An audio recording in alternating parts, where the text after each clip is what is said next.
วงขมวนได้มีรัฐวิสาหกิจไฟฟ้าลาวสาขาแขวงขมวนจัดกล่องประชุมเผยแพร่การดำเนินธุรกิจของรัฐวิสาหกิจไฟฟ้าลาวที่ติดพันกับการปรับปรุงโครงสร้างราคาไฟฟ้าปี 2025-2029 ที่เมืองคูนคำกล่องประชุมจัดขึ้นในวันที่ 18 มีนาคม 2025 โดยภายใต้การเป็นประธานของท่านเวียงสวรรค์เทพบัวลีรองหัวหน้ารัฐวิสาหกิจไฟฟ้าลาวสาขาแขวงขมวน เข้าร่วมโดยท่านวรรณหงษ์ธรรมวงศารองเจ้าเมืองคูนคำมีบรรดาท่านหัวหน้าห้องหัวหน้าห้องการพนักงานอำนาจการปกครองบ้านบรรดาผู้ประกอบการหัวหน่วยธุรกิจภายในเมืองตลอดฮอดพนักงานอ้อมข้างเข้าร่วมในกล่องประชุมแมนได้รับชมวิดีโอสั้นเกี่ยวกับการเดินทางของไฟฟ้า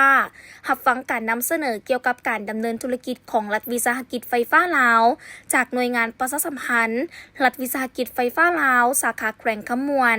รับฟังการเผยแพร่การชมไส้ไฟฟ้าอย่างปลอดภัยและประหยัดจากโครงการเทคนิควางแผนระบบไฟฟ้า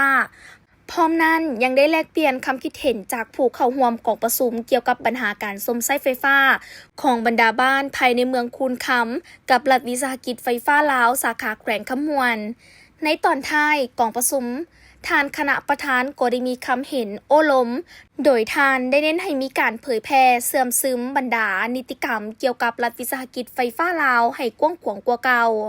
แต่งตั้งผู้รับผิดชอบเข้าร่วมกับโครงการไฟฟ้าเมืองคูนคำเพื่อลงเผยแพร่การดำเนินธุรกิจของรัฐวิสาหกิจไฟฟ้าลาวที่ติดพันกับการปรับปรุงโครงสร้างราคาไฟฟ้าใหม่